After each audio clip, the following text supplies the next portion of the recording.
दोस्तों, ये लड़का अपने मन में लड़कियों के लिए बहुत गंदे गंदे बातें सोचता है और अब यहाँ पर अनिरुद्ध आचार्य महाराज जी के पास में आकर के इसने ये चीज मान ली है और पूछा है क्या पाप लगेगा।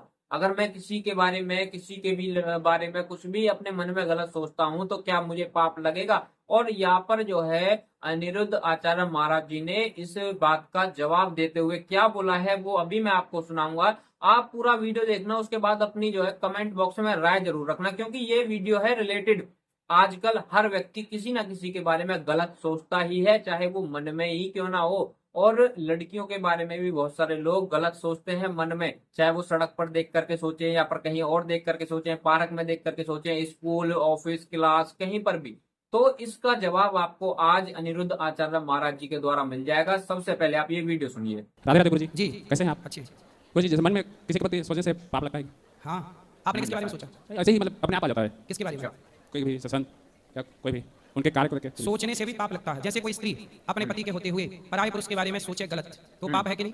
मानसिक पाप कहते जी। हैं। अपनी पत्नी होते हुए भी पराई स्त्री के बारे में गलत सोचना, ये पुरुष का पाप है, इसे भी मानसिक पाप कहते जी। हैं। तो सोचने से भी पाप लगता है। पराई स्त्री के बारे में, पराये पुरुष के बारे में सोचना भी पाप है। जैसे हम सोचें कि जैसे हम वृंदावन नहीं आए और हम घर से सोचें कि काश हम वृंदावन जाते, गिरिराज जी की परिक्रमा लगाते, यमुना जी स्नान करते, बिहारी जी का दर्शन करते। हम आए नहीं, लेकिन हम सोच रहे हैं कि गिरिराज जी की परिक्रमा करते, तो हमें सोचने का भी पुण्य मिलेगा। गिरिराज जी की परिक्रमा लगाने वाले को लगाने का जितना पुण्य है, घर में बैठे जो सोच रहा है गिरिराज जी के बारे में, उसको भी वही पुण्य प्राप्त होगा। सोचने से पुण्य भी मिलता है और सोचने से पाप भी मिलता है। समझ तो गए?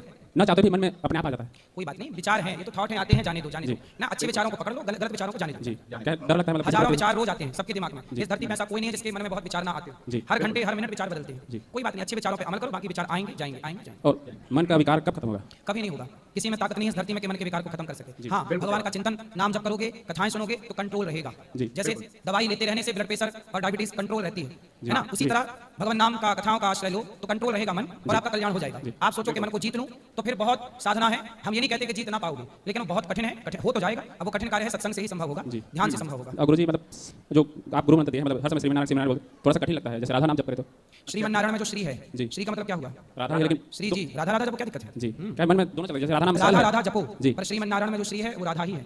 राधा मतलब लक्ष्मी। भेद ना मानो, जपो तो राधा कृष्ण कुछ भी जपो, सीताराम ना, सीताराम ना राधे श्याम ना श्रीमन, इन तीनों में कोई अंतर जी नहीं, अंतर तो नहीं है, लेकिन अंतर ना मान के जो जपोगे सब सही जी। है। और यदि अंतर मान के जपोगे तो फिर अपराध लगता नहीं है। अंतर नहीं मानता, लेकिन मन कहता है कि राधा जप क्या सरल है। जपो, क्या दिक्कत है? जी राधे राधे।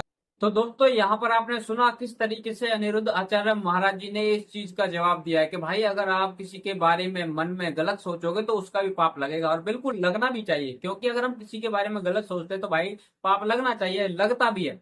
तो अगर आप भी किसी के बारे में कुछ भी गलत सोचते हैं तो ये बात आप भी याद रखना कि भाई पाप लगता है। अनिरुद्ध आचार्य महाराज जी ने बड़े ही अच्छे तरीके से यहाँ पे एग्जाम्पल देके भी समझाया है कि भाई अगर आप जो है घर बैठ करके वृंदावन घूमने की जो है सोचोगे, आप गिरिराज जी की परिक्रमा करने की सोचोगे तो उसका पुण्य मिलता है। जब उसका पुण्य मिलेगा तो गलत चीजों का पाप भी आपको लगेगा और आपको जो है उसका भी कुछ ना कुछ जो है दंड भुगतना पड़ेगा। तो यहाँ पर ये सिंपल सा क्वेश्चन था, लेकिन ज्यादातर लोग ऐसा करते हैं, तो इसलिए ये बहुत ज्यादा इंपॉर्टेंट क्वेश्चन था। जी हाँ, सिंपल था बट इम्पोर्टेंट था। तो जितने भी मेरे भाई बहन हैं इस वीडियो को देख रहे हैं, इस वीडियो को अपने सभी परिवार वालों तक पहुंचा देना, ताकि वो भी ऐसी अपने मन में गलत सोच ना रखें। और वैसे भी यार, अगर हम पाप की बात ना भी करें, अगर हम जो है एक ह्यूमैनिटी से इस चीज को देखें, तो भी अगर किसी के बारे में हम गलत सोच रहे हैं तो वो बहुत गलत है। नॉर्मल अगर हम इसको धर्म से हटा करके भी देखें तो भी ये चीज बिल्कुल बहुत ज्यादा गलत है, और ये चीज बिल्कुल ऐसे किसी के बारे में नहीं सोचनी चाहिए। बाकी दोस्तों, आपके क्या विचार हैं इस चीज को लेकर के जरूर बताना और इस वीडियो को आगे तक पहुंचा देना। जय श्री राम, हर हर महादेव।